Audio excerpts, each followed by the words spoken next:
말씀이 좀 길지만 그래도 우리 한 절씩 교독하면서 읽도록 하겠습니다. 그 후에 다윗이 여호와께 여쭈어 아뢰되 내가 유다 한 성읍으로 올라가리이까? 여호와께서 이르시되 올라가라. 다윗이 아뢰어 어디로 가리이까? 이르시되 헤브론으로 갈지니라.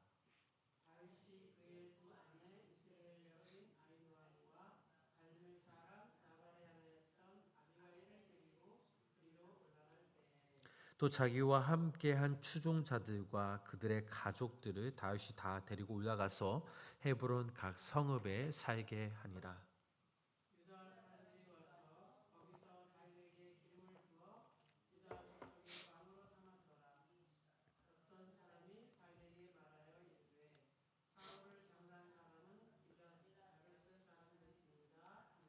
다윗이 길앗 아베스 사람들에게 전령들을 보내 그들에게 이르되 너희가 너희 주 사울에게 이처럼 은혜를 베풀어 그를 장사하였으니 여호와께 복을 받을지어다.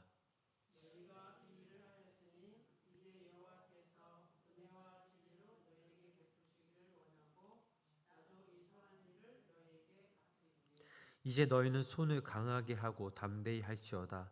너희 주 사울이 죽었고 또 유다 족속이 내게 기름을 부어 그들의 왕으로 삼았음이니라 하니라.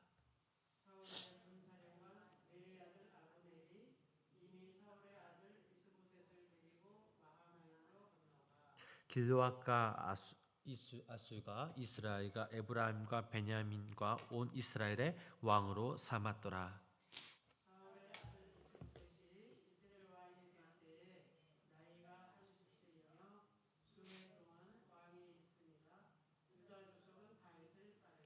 다윗이 헤브론에서 유다 족속의 왕이 된 날 수는 7년 6개월이더라.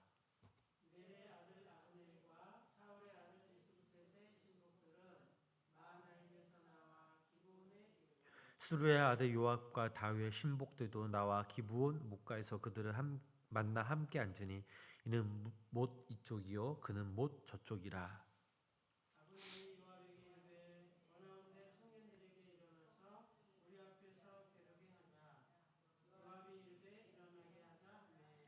그들이 일어나 그 수대로 나아가니 베냐민과 사울의 아들 이스보셋 편에 12명이요 다윗의 신복 중에 12명이라.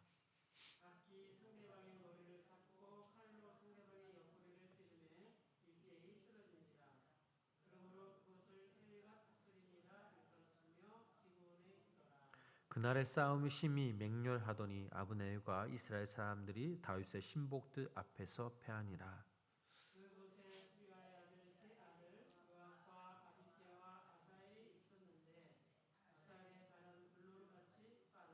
아사엘이 아브넬을 쫓아 달려가되 좌우로 치우치지 않고 아브넬의 뒤를 쫓으니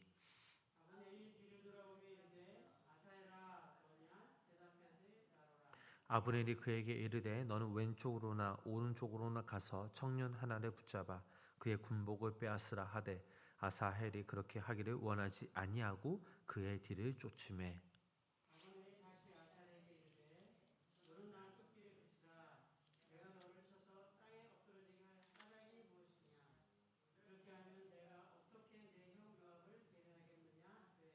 그가 물러가기를 거절하며 아브넬이 창 뒤 끝으로 그의 배를 찌르니 창이 그의 등을 꿰뚫고 나간지라. 곧 그곳에 엎드려져 죽음에 아사엘이 엎드려져 죽은 곳은 이르는 자마다 머물러 섰더라.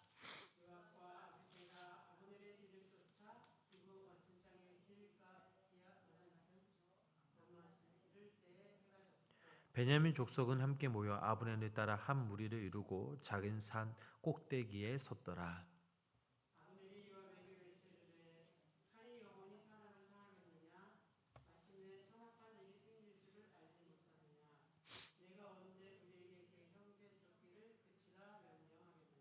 요압이 이르되 하나님이 살아계심을 두고 맹세하노니 네가 말하지 아니하였다면 무리가 아침에 각각 다 돌아갔을 것이요 그의 형제를 쫓지 아니하였으리라 하고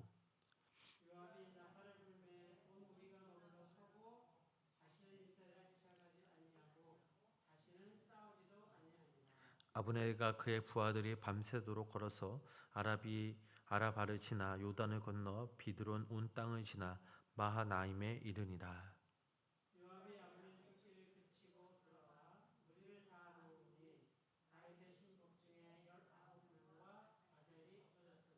다윗의 신복들이 베냐민과 아브넬에게 속한 자들을 쳐서 360명을 죽였더라.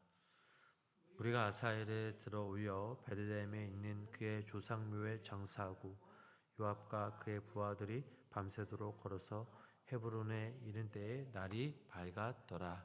아멘. 오늘도 하나님의 크신 은혜와 사랑이 우리 성도님들 삶 가운데 함께 하시기를 주님의 이름으로 간절히 축원합니다.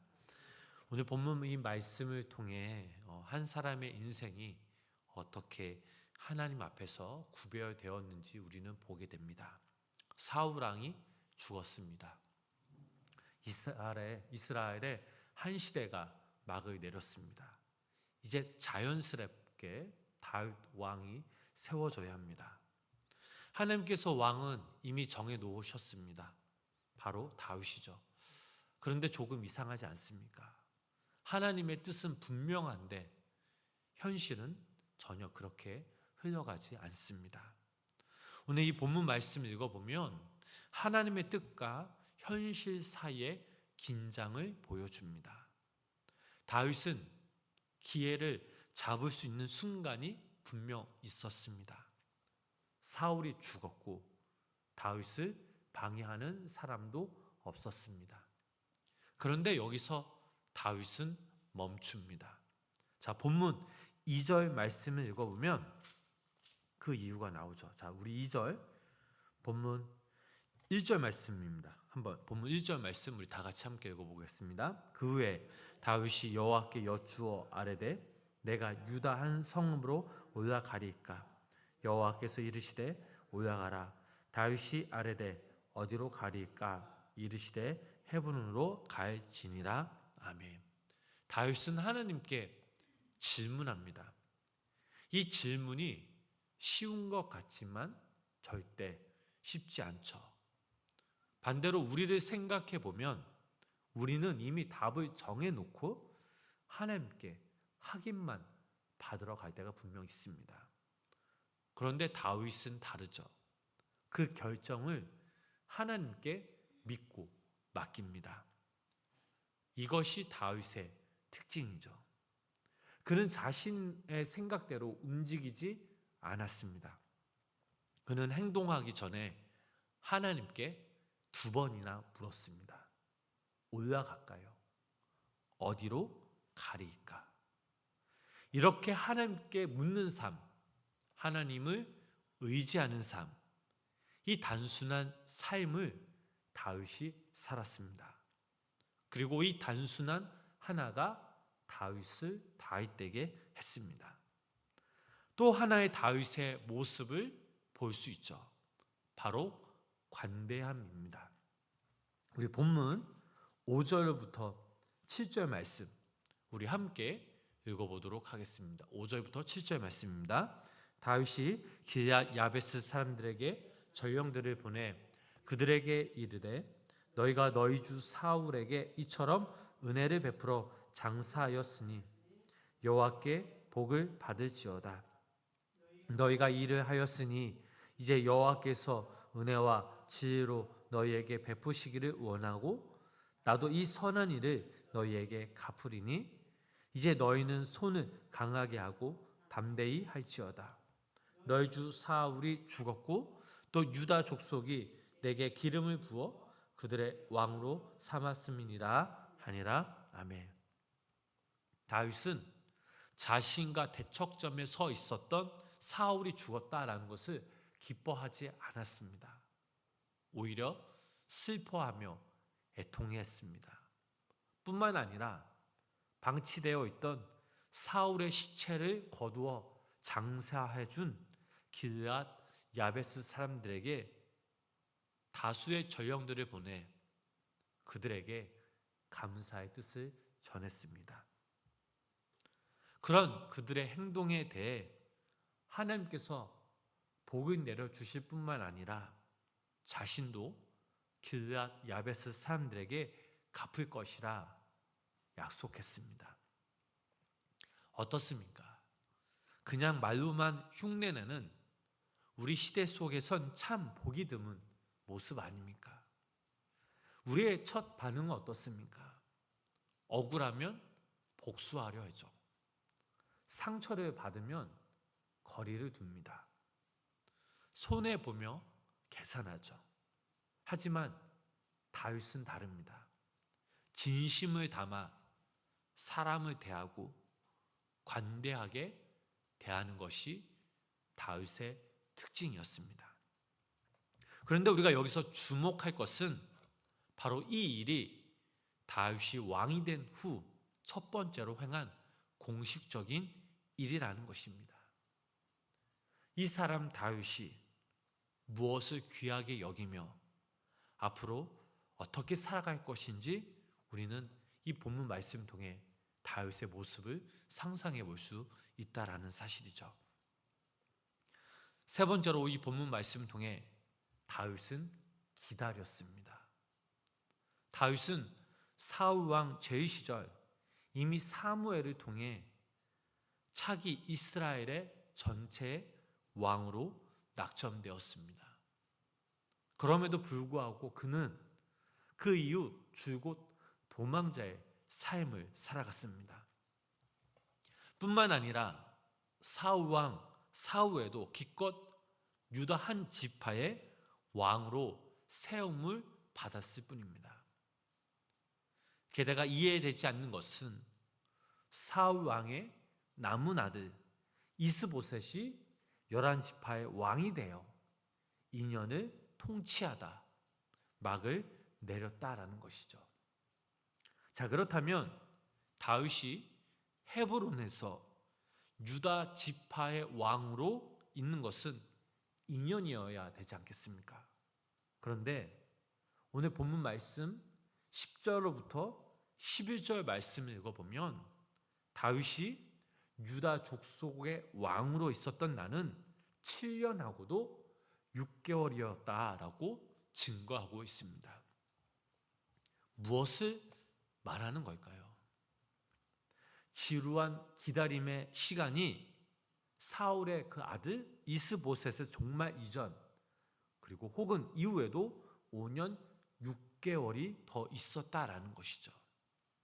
그런데 다윗은 이 지루한 기다림의 시간을 원망하거나 불평하지 않았습니다.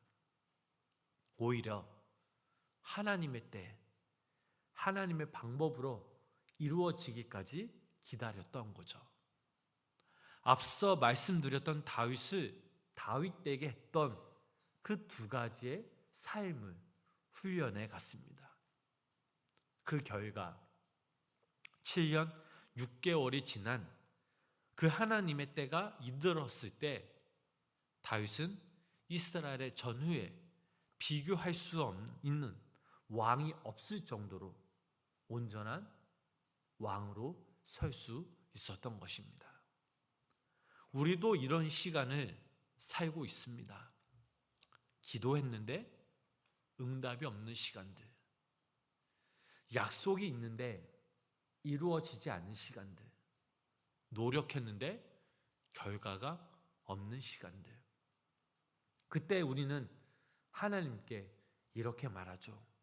하나님, 왜 이리 늦을까요? 하지만 하나님은 말씀하십니다. 지금은 준비하는 시간이라고요.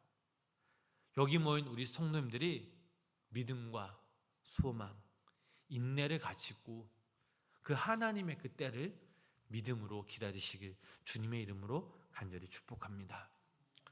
또한 오늘 이 본문 말씀 통해 다윗이 헤브론에서 왕으로 있었던 7년 6개월 이 재해 기간에 일어났던 내전의 서막을 기록하고 있습니다.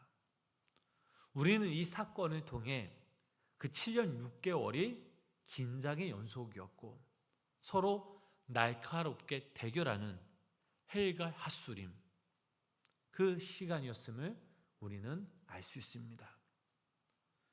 사울의 군대 장관 아브네, 다윗의 군대 장관 요압, 이들은 부하의 생명을 마치 장난인 듯 게임인 듯 다루었습니다.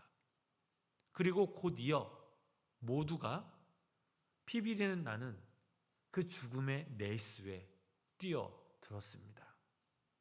그 결과 불과 얼마 전까지만 해도 한 나라의 백성이었고 이웃이었던 이스라엘 사람 360명과 유다 사람 20명이 그 하루에 목숨을 잃었습니다. 하나님의 그 때를, 하나님의 방법을 참을성 있게 기다리지 못하던 사울은 제멋대로 처리했습니다. 그 결과 사울은 죽었고 하나님의 선택은 오래전부터 유다 족속 이세의 아들 다윗에게로 향했습니다. 그러나 그럼에도 불구하고 그 누구 하나 하나님의 뜻을 묻지 않았죠. 하나님의 일하심을 기다리지 않았습니다. 기회주의자 아브넬은 자신의 권력을 위해 속전속결로 사울의 남은 아들 이스보셋을 허수아비 왕으로 세웠습니다. 동시에 다윗의 진영에서도 자신의 욕망을 위해 요압이 다윗의 주종자로 전면에 등장했던 거죠. 헤브론의 7년 6개월은 바로 이런 시간들이었습니다. 그러나 이런 시간 속에서도 다윗 한 사람은 다른 삶을 살아갔습니다. 그는 욕망에 따라 서로 죽이고 죽임당하는 이 허무한 시간 동안에도 교제의 땅이라는 헤브론의 지명처럼 하나님과 참된 교제의 삶을 살아갔던 것입니다. 관대함을 갖고 사람들과의 진실된 교제 삶을 살아갔습니다. 그리고 하나님께서 하나님의 방법으로 이루실 그때를 다윗은 기다렸습니다. 그 결과 우리가 알고 있는 다윗이 되었습니다. 사랑하는 우리 성도 여러분, 오늘 하루 우리는 긴 기다림 끝에 기대하고 기다렸던 것과는 다른 헤브론에서의 삶을 맞이할 수가 있습니다. 아브넬이라는 기회주의자와 대척하기도 하고 또한 요압이라는 또 다른 폭력 안에 서게 될 수도 있습니다. 그때 성도님들은 어떤 마음으로 누구의 모습으로 이 헤브론에서의 하루를 살아가시렵니까? 우리는 선택해야 합니다. 누구처럼 살아갈 것인가?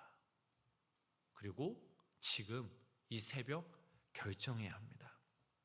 우리도 다윗처럼 매 순간순간 하나님께 묻고 또 우리 주변에 관대함으로 사람을 품으며 또 그 하나님의 때를 기다릴 줄 아는 삶, 우리가 이런 모습으로 이런 마음으로 살아갈 때 그때 하나님이 우리를 다윗과 같은 그런 하나님의 사람으로 세우실 것을 믿으시기를 바랍니다. 기도하겠습니다. 사랑과 은혜의 하나님, 오늘도 비록 기다리고 기대한 모습으로 다가온 헤브론이 아닐지라도 오늘 하루 하나님께 묻는 삶을 포기하지 않게 하여 주시옵소서. 비록 나와 대척점에 서 있던 사람과 관계된 일이라 할지라도 관대함으로 대하게 하시고 마음을 다해 우리가 주변 사람들을 축복하는 삶을 살아가게 하여 주시옵소서. 비록 기다림 뒤에 또 다른 기다림이 요구되는 이 헤브론을 살아간다 할지라도 그 시간을 하나님과 더 깊은 교제 시간으로 만들어가는 참 기다림의 하나님의 사람이 되게 하여 주시옵소서. 은혜로 주어진 헤브론에서의 오늘 이 하루, 우리의 삶이 진실로 이런 삶이 될 수 있도록 성령 하나님께서 우리를 진리로 인도하여 주시옵소서. 하나님, 오늘도 이 새벽 우리 성도님들의 간절한 기도 제목을 가지고 주의 전에 나왔습니다. 오늘 시간 주의 이름을 부르며 간구하며 기도하며 나아갈 때에 하나님, 오늘 시간 우리의 기도에 귀 기울여 주시고 당신의 그때에 당신의 방법으로 그 일하심을 우리가 함께 기대하며 기도하며 기다리는 우리 모두가 되게 하여 주시옵소서. 예수님의 이름으로 간절히 기도드렸습니다. 아멘.